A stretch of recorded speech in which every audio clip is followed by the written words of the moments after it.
इस वक्त हम मौजूद हैं वाराणसी के क्षेत्र में और आपसे बताते चले कि हमारे पीछे आप देख रहे हैं कि महिला व्यापार मंडल की अध्यक्ष और इसके साथ साथ ब्रांड एम्बेसडर नगर निगम पूर्व जो इसमें सुनीता जी हमारे साथ मौजूद हैं और तमाम आप सब देख सकते हैं कि व्यापारी यहाँ पे मौजूद हैं और जानते हैं इन्हीं की ज़ुबानी की किस तरीके की समस्याएँ वाराणसी में आ रही हैं।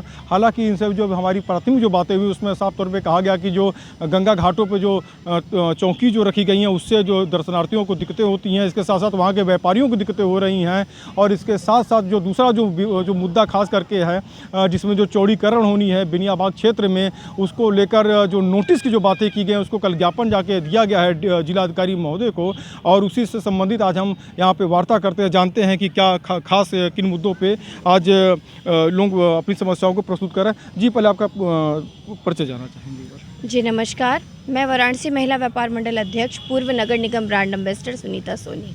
सुनीता जी, जिस तरीके से देखा जाए आप यहाँ पे सब लोग एकत्रित हुए हैं, क्या है समस्याएं, किन समस्याओं से अवगत कराई हैं जिला अधिकारी महोदय को? देखिए, कल व्यापारी बंधुओं की मीटिंग थी हमारे माननीय जिला महोदय डीएम महोदय के समक्ष। तो हम लोगों का 3-4 मुद्दा ये है व्यापारियों का। पहला मुद्दा तो ये कि हमारे कुंभ से जितने भी दर्शनार्थी वाराणसी हमारे काशी आ रहे हैं गंगा स्नान करने के लिए, तो जो शीतला घाट है वो घाट पर चौकियाँ लगातार बिछी रहती हैं और साइड बांस से उसको बांधा जाता है। तो जितने भी हमारे दर्शनार्थी आ रहे हैं तो इस समय उनको असुविधा ना हो तो उनको हटाए जाने के लिए हम लोगों ने एक सुझाव दिया है। दूसरा सुझाव हमारा ये था और हमारा क्वेश्चन भी था ये चीज़ें माननीय जिला महोदय से कि जो चौड़ीकरण की बात की जा रही है तो दालमंडी चौड़ीकरण जो होने वाला है तो उसमें अभी उधर के व्यापारियों को कोई नोटिस नहीं दी गई है, तो उनको नोटिस दी जाए और उनका एक ये सुनिश्चित की जाए कि उनको अगर उनकी दुकान हटाई जाएगी वहाँ से तो उनको मुआवजा क्या मिलेगा। तीसरा हमारे हैं चौका घाट व्यापार मंडल, हमारी शाखा है, अध्यक्ष हमारे गणेश मिश्रा जी हैं, उनका घर विश्वनाथ गली में है। बाकी चीज़ें वो आपको बताएंगे, लेकिन मैं ये अवगत करा दूं कि वहाँ आने जाने के लिए भी लोगों को अपना आधार कार्ड दिखाना पड़ रहा है।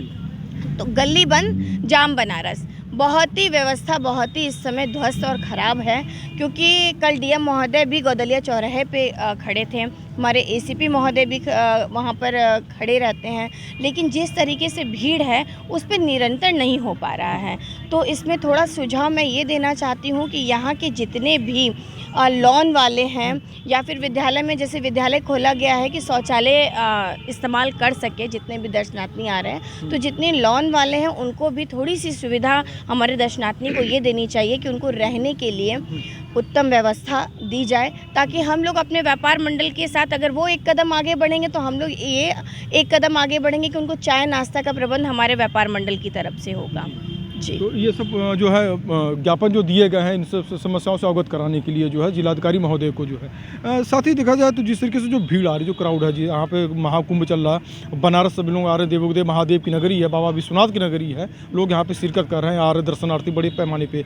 तो जो चौकी जो है वो चौकी किस तरीके से डिस्टर्बेशन कर रही है, जो गंगा घाटों में जो पड़ी है व्यापारियों कैसे डिस्टर्ब है? देखिए, आप दशाश्वमेध घाट पर जब शीतला घाट पे पहुँचेंगे, शीतला घाट की जब सीढ़ी उतरेंगे तो जो आरती होती है शाम को 6-6:30 बजे, वो आरती की जगह पे आरती ना करके वो सीढ़ी के ऊपर चौकी 2-2 चौकी लगाकर वहाँ आरती करते हैं। तो जब हमारे माननीय ये हमारे प्रधानमंत्री जी का क्षेत्र है ये काशी हमारी, तो जब उन्होंने सारी सुविधा दी हुई है, जब आरती का जगह बना हुआ है परमानेंट का, तो वहाँ आरती होनी चाहिए। हमारी समझ से जब वहाँ आरती होगी तो वो चौकी बिछाने की ज़रूरत नहीं पड़ेगी, और जब चौकी नहीं बिछेगा तो हमारे जितने भी दर्शनार्थी हैं उनको बैठने का, खड़े होने का या फिर नहा रहे हैं तो उसमें दिक्कतें नहीं होगी उनको। तमाम जो दिक्कतें आ रही हैं जी, मैं आपसे बात करना चाहूँगा पहले जी, आपका पहले परिचय जानना चाहूँगा। मेरा नाम गणेश मिश्रा है जी। मैं वाराणसी महिला व्यापार मंडल के अध्यक्ष शाखा चौका घाट व्यापार मंडल का अध्यक्ष हूँ। जब ज्ञापन देने गए हैं तो जो तमाम जो समस्याएं हैं उसके लिए कैसे क्या अवगत कराया जा रहा है? इसके साथ साथ व्यापारियों को क्या दिक्कतें आ रही गंगा घाट को लेकर? मैं गंगा घाट को लेकर के तो मैं बता रहा हूँ। सबसे पहले मैं विश्वनाथ गली का बताना चाहता हूँ। विश्वनाथ गली में जैसे कि गेट नंबर 1 है, गेट नंबर 1 के लिए 2 रास्ते घुसने के लिए हैं, लेकिन जहाँ हम लोगों को ये विश्वनाथ अन्नपूर्णा जी का अन्नछेद चलता है वहाँ घर में जाने के लिए केवल एक रास्ता है। वो भी रास्ता पे पुलिस खड़े हो जाते हैं कि बोले कि निकलने के लिए बनाया गया है, घुसने के लिए नहीं बनाया गया। अगर हम लोग अपना आधार कार्ड दिखाते हैं तो हम लोग दिखा देते हैं तो कहने का आधार कार्ड हमें कुछ नहीं मानते, यहाँ घुसना नहीं है, आपको पीछे से घूम करके आइए। 17 चक्कर हम लोगों को लगाने पड़ते हैं, कोई आदमी घुसने को तैयार नहीं, सिपाही सुनने को तैयार नहीं। अगर मोबाइल से अगर बात कराते हैं, अगर कोई स्टाफ मेरा जा रहा है, आ रहा है, घर में घुस रहा है, कह रहे मोबाइल आपका जब्त हो जाएगा, यहाँ पे मोबाइल से कोई बात नहीं होगी, ना मैं घुसने दूंगा, आप जाइए जहाँ से जाना होगा। आप बताइए, अगर वो हम आटा मंगा रहे हैं या सब्जी मंगा रहे हैं, खाने का अधिकार तो सबको है ना, मरना कोई नहीं चाहता ना, भूखा तो मरेगा नहीं, तो सामान ले आएगा। आप सामान के लिए पर्सनली घुसने दे रहे हो। अगर वहाँ पे 15-20 या 50 घर है, वो कहाँ जाएंगे? आपने रास्ता एक बंद कर दिया, आप कहते हो इसी रास्ते से जाना है, केवल यहाँ से निकलना है, घुसेगा कहाँ से आदमी? तो आपको ये व्यवस्था करके रखना चाहिए। आपको पता है कुंभ लगेगा, तो कुंभ में हम ऐसी व्यवस्था, एसीपी क्या कर रहे हैं? एसीपी कौन सी व्यवस्था कर रहे हैं? एसीपी अपने एसओ को क्यों नहीं बता रहे, अपने सीओ को क्यों नहीं बता रहे कि हम क्या करें, ये व्यवस्था कैसे करेंगे? आपको इसलिए बैठाया गया है कि आप लोग सही व्यवस्था बैठा के काम करें। ये आदमी को निकलने का रास्ता हो गया, ये आदमी घुसने का रास्ता। जब उतना आपका सकरा रास्ता है तो आप वही रास्ते में घुसने का, वही रास्ते में आने का कैसे कर सकते हो? तो ये आप नियम, कुंभ आने के पहले सब कुछ उनको ट्रेनिंग दी जाती है, उनको बताया जाता है कि भीड़ इतनी होगी, अगर आपसे नहीं संभल सकती है तो आप उसको हटाइए, दूसरे आदमी को ले आइए, दूसरे एसीपी को लाइए। कल मैंने डीएम के यहाँ ये शब्द उठाया था, डीएम ने कहा कि मैं एसीपी को लिखता हूँ, एसीपी इस चीज़ में करे। उन्होंने मेरा नंबर भी नोट किया, लेकिन अभी तक कोई फ़ोन नहीं आया, ना कोई मेरे से बात किया गया, कुछ भी नहीं किया गया। 10 सुमेर से उदौलिया से रास्ता घाट के लिए बंद कर दिया जाता है। एक सामान आप खरीद नहीं सकते, दुकानदार के पास जितना सामान होगा उतना ही तो बेच पाएगा, उसके बाद आप कहाँ से लेकर के आओगे? आप बेनिया से लेकर के पूरा लाद करके 5 किलो आटा आप नहीं डाल सकते, बराबर नहीं कर सकते, अगर आपके पास कोई साधन नहीं। ठीक है, आपने साधन बंद कर दिया, लेकिन आप कम से कम निकलने और घुसने तो दीजिए, उसके भी वेरिफिकेशन। आप कह रहे हो मैं आधार कार्ड फेंक दूंगा, आप कहते हैं वोटर ID में फेंक दूंगा, ये कौन सी गुंडागर्दी है आपकी? जी, आपका परिचय जानना चाहेंगे पहले। मैं महिला व्यापार मंडल की उपाध्यक्ष ममता गुप्ता। जी, जिस तरीके से देखा जाए, जो तमाम जो व्यापारियों के सामने जो दिक्कतें आ रही, महाकुंभ की जो क्राउड है, जो पूरी भीड़ आ रही है, तो इसमें किस तरीके से निदान चाहती हैं आप लोग, जो किस व्यापार से जुड़ी हुई है? भैया, हम लोग तो चाहते हैं कि प्रशासन हम लोग के लिए अच्छी व्यवस्था करे, लेकिन प्रशासन ने कुछ ऐसी व्यवस्था नहीं रखी है। आज हम लोग भीड़ से इतने जूझ रहे हैं कि पूछिए नहीं। जो हम लोग 15 मिनट का रास्ता है उसको 2 घंटे में तय कर रहे हैं। अभी कल मैं पियरी चौकी से निकली कचहरी के लिए, डीएम ऑफिस में मिलने के लिए उनसे, लेकिन वहाँ पे जाने के लिए हमें 2 घंटा लग गया। ऑटो वाले जाने के लिए तैयार नहीं है, उनको सिर्फ यात्रियों से मतलब है। जहाँ पे 50 रुपया भाड़ा लगता था, आज वहाँ 200 रुपया मांगा जा रहा है। हम लोग बाइक चला नहीं पा रहे हैं, बताइए कहाँ से कैसे वहाँ पहुँचेंगे? कोई सुविधा नहीं है। समस्या तो है ना कि इतनी भीड़ जो आई हुई है यहाँ पे, काफ़ी भीड़ है। भीड़ तो इसके कदर है कि चारों तरफ से गाड़ियाँ रोकी जा रही हैं, तो उसमें प्रशासन सामने भी तो एक जिम्मेदारियाँ बनेंगी कि कैसे उसमें पूरी गैदरिंग ना हो जाए, कोई भगदड़ की स्थितियाँ ना हो जाएँ, जाम जो कर उसके बावजूद पैदल जाम है। तो ये कुछ दिनों के लिए केवल किया गया है। ठीक है, कुछ दिनों के लिए किया गया, लेकिन लोकल वालों को तो परेशानी हो रही है भैया। इस टाइम हम लोग तो एकदम परेशान हो गए हैं। या तो उसके लिए उनको कुछ नियम निकालना चाहिए था कि आप लोग के लिए ये सुविधा रहेगी, यात्रियों का अलग रखना चाहिए था। आज हम लोग तो परेशान है। आज हमारी कचहरी में तारीख है, हम तारीख से पहुंच नहीं पाए, वहाँ पे भी गए तो वो सब बातें सुने। हर चीज़ को देखना पड़ता है भैया ना, सुविधा सरकार को इस सब पे नियम पे देखना चाहिए। देखिए, तमाम बिंदुओं पे जो है एप्लीकेशन दी गई है जिलाधिकारी महोदय को। इसके साथ साथ उसके निदान के लिए लोग यहाँ पे चाह रहे हैं कि जल्दी से उसका एक निदान निकले। कुछ और भी लोगों से हम बात कर लेते हैं। जी, आपका परिचय जानना चाहेंगे पहले। नमस्कार, मेरा नाम है राज सोनी और वाराणसी महिला व्यापार मंडल की हमारी अध्यक्षा सुनीता सोनी है, और वाराणसी महिला व्यापार मंडल की जितनी शाखा है उसका हम मीडिया प्रभारी हैं जी।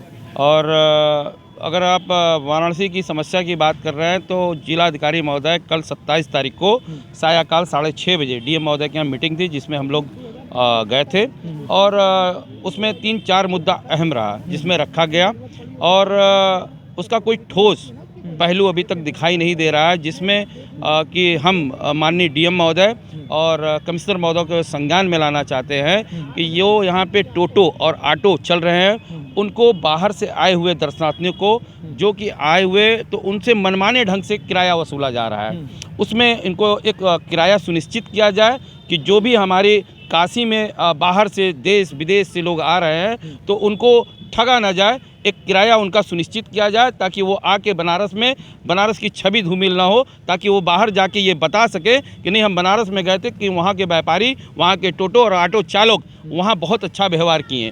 दूसरा पहलू ये है कि हमारे बनारस में सुबह बनारस, शाम बनारस, चारों टाइम जाम बनारस, और जाम के साथ साथ दूसरा बिंदु ये है कि हमारे मैदागिन से लेके और दशाश्वमेध के बीच में जो हमारी व्यापारी की दवा मंडी है, सराफा मंडी है, साड़ी मंडी है और हमारे इतनी बड़ी सराफा मंडी जो पूर्वांचल की मंडी है, तो वहाँ पे आवागमन एकदम बाधित हो गया है और किराना मंडी है, व्यापारी एकदम बैठ के रो रहे हैं। तो इसके लिए प्रशासन और प्रशासन को कोई ना कोई रास्ता निकालना चाहिए, जो कि यहाँ पे स्थानीय व्यापारी हैं उनको भी आने वाले समय में जो सीजन है, लगन है, वो तो आज हम गए थे किराना मंडी में गए थे तो व्यापारी सारे रो रहे थे कि भैया हम लोग का धंधा चौपट हो गया, हम तो सामने लगन आने वाला है। तो हमारी जो शासन है, माननीय डीएम महोदय और माननीय कमिश्नर मोहित अग्रवाल से ये आग्रह करना चाहेंगे कि पुलिस रोड पे है, दिख रही है, लेकिन जाम की जो व्यवस्था है एकदम ज़बरदस्त बनी हुई है। उसमें व्यापारियों से कम जब तक कुंभ है 4 मीटिंग हर हफ्ते मीटिंग व्यापारियों की होनी चाहिए, जो व्यापारियों का प्रतिनिधित्व करते हैं। जैसे हमारी अध्यक्षा हो गई और तमाम व्यापार संगठन को बुला के उस पर मीटिंग करना चाहिए और उस पर सुझाव लेके जो बेहतर तरीका हो उस पर रखना चाहिए। जी एक मुद्दा मैं ये भी रखना चाहूँगी कि जितने हमारे कुंभ से दर्शनार्थी आए हुए हैं, तो इस समय होटलों का किराया जो उनसे लिया जा रहा है, एक एक हॉल में पूरा गद्दा बिछाकर एक एक लोग से 2-2 हज़ार रुपये ले रहे हैं, उसी गद्दे पे सभी को एक साथ सुला रहे हैं। तो मेरा ये माननीय डीएम महोदय से ये निवेदन भी है कि जितने दर्शनार्थी आए हैं तो सभी होटलों पे एक जो उनका किराया है वो सुनिश्चित होना चाहिए कि इतना किराया इस रूम का लिया जाए, क्योंकि दर्शनार्थी जो आए हैं वो बाहर से, वो तो आए हैं दर्शन करने के लिए और वो हर हाल में रूम लेंगे ही लेंगे, क्योंकि उनकी मजबूरी है, क्योंकि अगर वो बाहर से आ रहे हैं तो मजबूरी है। अब हमारे यहाँ पे ये चीज़ें ना हो कि अभी कुछ दिन पहले भी मीटिंग हुई थी तो ये हुआ था कि व्यापारी जितने भी दर्शनार्थी आ रहे हैं उनसे अच्छा व्यवहार करें। तो हमारा ये कहना है अच्छे व्यवहार के साथ साथ उनको वो सुविधा दें कि ये यहाँ से एक अच्छी छवि लेकर जाएं, ये ना कहें कि हम काशी में गए थे और हमें ठगा गया। तो एक सभी होटलों में एक किराया सुनिश्चित होना चाहिए जितने भी वहाँ कुंभ से दर्शनार्थी आ रहे हैं उनके लिए। जी आपका परिचय जानना चाहेंगे पहले। नमस्कार, वाराणसी महिला व्यापार मंडल अध्यक्ष शाखा चौका घाट व्यापार मंडल जी, मैं कोषाध्यक्ष जो कि ब्रिजपाल अग्रहरी। जी अच्छा, एक चीज़ जानना चाहेंगे, जिस तरीके से जो बाहर के जो दर्शनार्थी यहाँ पे आ रहे हैं, जो पलट प्रवाह जो है, जो काफ़ी क्राउड आ रही है इस समय, अनियंत्रित भीड़ आ रही है इस समय जो है, जिस तरीके से जो देखा जा रहा है, तो किन मुद्दों के साथ आप गए थे? हालांकि मुद्दे तो बताए गए हैं, पर आप क्या कहना चाहेंगे इस पर विशेष? मैं ये कहना चाहता हूँ कि ये कुंभ मेले में दर्शनार्थी और यात्रियों के लिए कोई सुविधा नहीं है। वो आ रहे हैं अपने वो 4 व्हीलर से, गाड़ी से, रास्ते में गाड़ी जो कि खड़ी करके सब जाम की जो कि समस्या है, और डीएम साहब ने और ये कमिश्नर साहब ने कोई व्यवस्था, कोई जो कि वो पार्किंग इन्होंने जो कि नहीं की है। जगह जगह पार्किंग तो बनाई जा रही है ना, कई जगह देख रहे हैं कि एक अलग अलग जगह जो बड़ी जो गाड़ियाँ उनको रुका जा रहा है, इस समय पार्किंग फुल है, उसके बावजूद क्या? पार्किंग तो मैंने ये बनारस के जो कि वो सिटी में बस वो 1 ही 2 ही वो पार्किंग देखा हुआ है, बस एक जो कि वो संस्कृत वो विश्वविद्यालय में और बाकी वो मैदागिन पे। मतलब पार्किंग की व्यवस्थाएं और भी की जाए। हाँ, और भी की जाए, क्योंकि सभी दर्शनार्थी और यात्री रोड पे गाड़ी लगा के जो कि वो निकल जा रहे हैं स्नान करने। हाँ, काफ़ी दिक्कतें हो रही हैं उसमें। जी आपका परिचय जानना चाहेंगे? मेरा नाम अभिषेक गुप्ता है। मैं अभिषेक जी, जिस तरीके से जो समस्याएं जो आ रही हैं, जो ज्ञापन जो जाके दिया गया उसमें, आप क्या कहना चाहेंगे इस बिंदु पे? देखिए, कुंभ में जो लोग आ रहे हैं, हम लोगों ने सोचा था कि उससे हमारा बिजनेस और बढ़ेगा, तो ये हम लोगों का नहीं हो पा रहा है। हम लोगों का उल्टा हो गया है, बल्कि बिजनेस और डाउन हो गया है। अब भीड़ की वजह से जो दुकानें लगती थी वो उसको पुलिस वालों ने और दबाव करके अंदर कर दिया गया है, उस सिटी के अंदर। जी, और हम लोग का दुकान पहले जैसा नहीं चल रहा है, और हम लोगों को आने जाने में भी दिक्कत हो रही है। आम और लोग जो हैं, बनारस के नागरिक हैं, उन लोगों को आने जाने में भी दिक्कत हो रही है। जी, काफ़ी जो दिक्कतें हो रही हैं। तो देखिए, तमाम यहाँ पे अलग अलग बिंदुओं पे जो यहाँ पे जानकारियाँ दी गई। इसके साथ साथ साफ तौर पे कहा गया कि अधिक मनमाना वसूली लोग यहाँ पे होटल के नाम पे ना कर सके दर्शनार्थियों से। इसके साथ साथ जो पर्यटक जो आ रहे हैं, इनके लिए जो एक अच्छी व्यवस्थाएं की जाए। परिवहन की अगर बातें की जाए तो उसमें एक किराया जो भाड़े जो हैं वो सुनिश्चित हों। इसके साथ साथ पार्किंग की भी व्यवस्थाएँ की जाएँ। वाराणसी से स्टार वाराणसी के लिए शैलेंद्र सिंह।